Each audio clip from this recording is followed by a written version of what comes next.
Résumé en 5 minutes, il ne faut jurer de rien, de Musset. Épisode 1.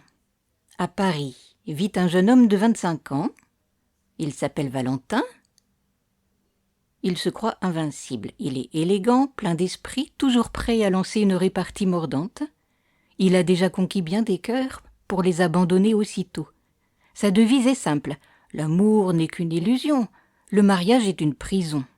Moi, je n'y tomberai jamais. Son oncle, vieux gentilhomme, malin et observateur, l'écoute avec un petit sourire en coin. Valentin s'enivre de ses propres paroles, sûr de lui, comme seuls les jeunes hommes peuvent l'être. Mais l'oncle, lui, a un plan, montrer à ce fanfaron que la vie réserve bien des surprises. Épisode 2. Un projet de mariage. L'oncle propose à Valentin « Mon garçon, il est temps de penser à t'établir. Il y a une charmante jeune orpheline, Cécile, je songe à te la faire épouser. » Valentin éclate de rire, il se moque de cette idée. « Moi, me marier? Quelle plaisanterie! Je ne supporterai pas 2 jours de chaîne. » Mais l'oncle insiste et parvient à organiser une rencontre. Valentin accepte pour prouver qu'il ne risque rien. Il se croit immunisé contre l'amour. Le spectateur, lui, devine déjà la chute.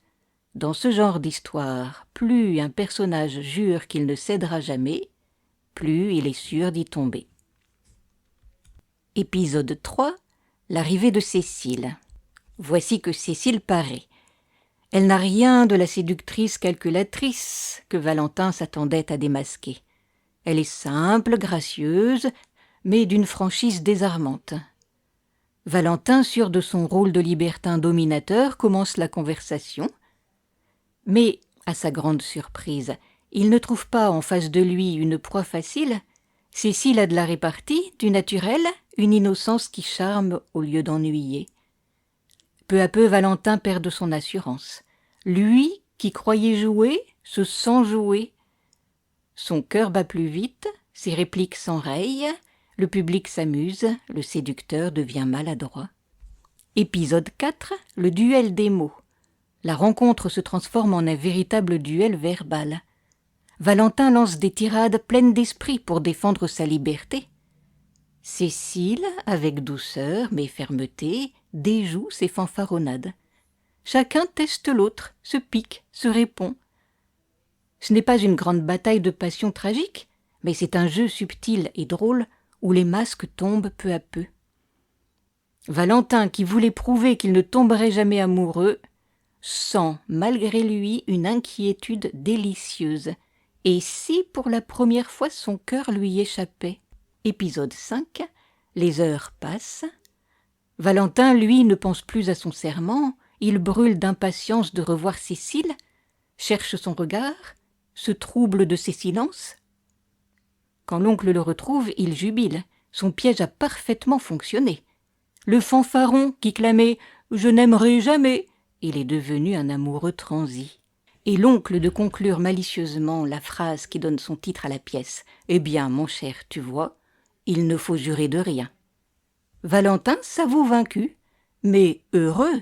Oui, me voilà pris, et je n'ai jamais été si content. Pourquoi ce petit bijou séduit toujours? C'est une comédie légère et fine. En un seul acte, Musset démonte l'orgueil d'un libertin. Il rappelle qu'il est imprudent d'affirmer avec orgueil ce qu'on fera ou qu'on ne fera pas dans l'avenir, et surtout en matière d'amour. Le plaisir vient du suspense amoureux. On attend le moment où Valentin cessera de fanfaronner et avouera sa défaite.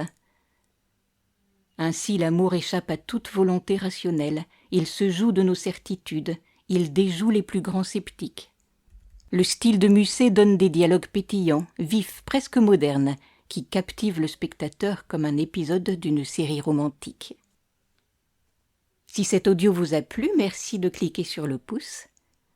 Vous pouvez retrouver histoire et vidéos sur ma chaîne Entendre lire.